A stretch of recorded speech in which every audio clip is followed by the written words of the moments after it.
Picture this, a massive vessel floating gently, then a steel chamber lifts it nearly 200 meters into the air, straight up. It sounds like unrealistic, but in the mountains of southwest China, it's happening. Meet the Guppitan Shiplift, a bold piece of infrastructure that not only changes how goods move, but how regions grow. To understand why China built something so extreme, you need to understand Guizhou. It's one of the most beautiful places in China, but also one of the hardest to reach. Imagine a landscape where mountains rise like dragon's teeth and valleys cut deep like knife wounds. Rivers twist between cliffs that shoot hundreds of meters into the sky. Locals used to call this area the mountain that devours men. That's not a nickname, but rather a warning. Landslides, flash floods, and collapsing roads were a way of life here. Trucks crawled along narrow roads that hugged the edge of cliffs. One heavy rain could wipe out an entire route. The Wu River, which winds through the province, could have been a perfect transport channel, but nature didn't make it easy. Its elevation changes violently, turning calm waters into waterfalls. Building traditional canal locks here would require a chain of at least 20 chambers to climb nearly 200 meters of vertical difference. That would take days and cost a fortune. So for centuries, Guizhou remained isolated, a place of stunning scenery but stagnant trade.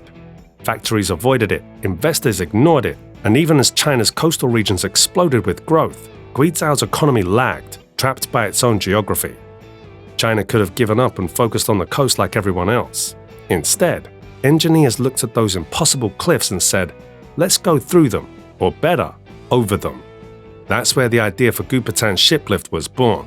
Instead of carving endless locks into the rock or rerouting the river, they would build a machine that could pick ships up and carry them over the mountain. Think about that for a second. Lifting thousands of tons of steel, cargo, and water vertically using pure engineering precision. It sounds insane. However, China has a habit of turning seemingly impossible ideas into functioning reality. The Guppitan Dam itself towers at 232 meters, taller than the Golden Gate Bridge's main tower, holding back billions of tons of water. On one side lies the lower Wu River, and on the other, the upper reservoir, almost 200 meters higher. Before the lift, a ship trying to move between them would have needed days to unload, transport cargo by truck, then reload again. Now, that journey takes 2.5 hours. Here's what actually happens.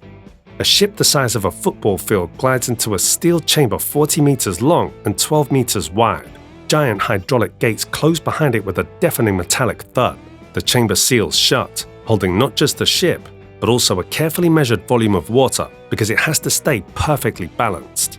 Then, the pumps begin to roar. Slowly, impossibly, the entire structure starts to rise. You can feel it, the tremor underfoot, the low hum through the steel floor. Inside, crew members watch through small circular windows as the river below starts shrinking, the cliffs leveling out, and the sky swallowing the horizon. It's like the river itself decided to climb. After 30 minutes, the chamber reaches the upper reservoir, the front gates open, and suddenly the ship is free again, floating forward as if it had never left the water. Behind it, the chamber lowers, ready to lift the next vessel. In total, the system can move around 5 million tons of cargo every year. It's not just an elevator, it's a highway, one that floats through the sky. Lifting a 10,000-ton vessel isn't a matter of just piling it up with a few cables. The physics are brutal. The ship chamber alone weighs 3,000 tons when empty and over 11,000 when loaded. The forces are so great that a single misalignment of even a few millimeters could destroy the system. To handle that, engineers built 4 massive concrete towers, each anchored more than 70 meters into the bedrock. These towers act as both structural columns and guide rails for the moving platform. The lift uses 256 steel cables, each made of 127 tightly twisted strands of high-tensile steel, together strong enough to tow an airliner. These cables connect a system of counterweights and gears that distribute the load evenly, ensuring that every movement remains perfectly synchronized. At the heart of this motion is a gear rack system. Imagine a skyscraper-sized cogwheel lifting an entire river section. Every gear tooth must engage precisely, with tolerance levels smaller than a coin's thickness. To keep everything steady, massive hydraulic dampers absorb vibrations and shocks from wind, waves, and even earthquakes. The lift's sensors constantly measure the load, adjusting pressure and balance in real time. If something goes wrong, the emergency brakes lock the platform instantly. The control system has 5 independent computers checking each other's calculations. If even one disagrees, the operation stops automatically. Powering all this takes as much electricity as a small city, but since the dam produces hydroelectric power, most of it comes from its own energy. Even in a blackout, backup generators can safely lower the chamber. Every time it operates, it's like watching a ballet of physics. 10,000 tons of water and steel dancing in harmony with gravity. The impact of this machine goes far beyond engineering. For Guizhou, it changed everything. Before the lift, shipping a container from Guizhou to Shanghai could take up to 2 weeks and cost 3 times more than the same distance elsewhere. Since completion, transport time and costs have been slashed by over 60%. Factories that once couldn't afford logistics are now producing for export. New industrial zones have popped up along the river. Foreign investors who once overlooked Guizhou are pouring money into it. The province's industrial output has jumped by more than 40%, while foreign investment has nearly doubled. Villages that used to rely on subsistence farming are now thriving service hubs for shipping and logistics. Even tourism has boomed. People come from across China to see the lift in action, to watch ships rise through the clouds, to stand on observation decks that overlook the river highway in the sky. It's a living example of how infrastructure can transform a place not just economically, but psychologically. For centuries, these mountains symbolized isolation. Now, they represent power and progress. But China doesn't just build for convenience. Every mega project has a deeper layer, a strategic purpose. The Gupatan shiplift is what Beijing calls dual circulation. That means building a resilient internal economy that can keep running even if global trade breaks down. Think about it. If sea routes are blocked, ports are closed, or sanctions hit, how does a nation of 1.4 billion people keep its economy moving? The answer lies in inland infrastructure, rivers, dams, and transport corridors that don't depend on anyone else.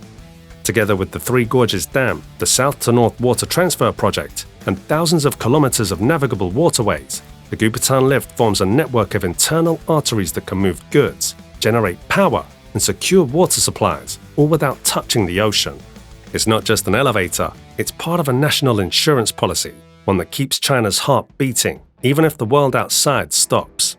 There's another layer to this story: climate.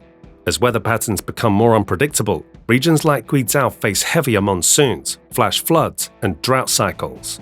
The Gupatan system helps regulate water levels, prevent flooding downstream, and keep transport routes operational even in bad conditions. It's geoengineering in action, using massive structures not just to move goods, but to manage nature itself. By integrating hydropower, flood control, and navigation into a single project, China has effectively built an all-in-one solution for both economic and environmental challenges. Across China's western and central provinces, similar projects are already underway. Each one connects previously isolated inland regions to the national trade network, step by step, turning the map inside out. And the technology isn't staying home. Chinese engineers who helped design the Gupatan system are now advertising projects in Southeast Asia, Central Asia, and Africa through the Belt and Road Initiative. That means what began as a regional experiment is fast becoming an exportable blueprint, a model for other countries facing the same challenge: difficult terrain, high transport costs, and a need for efficient trade.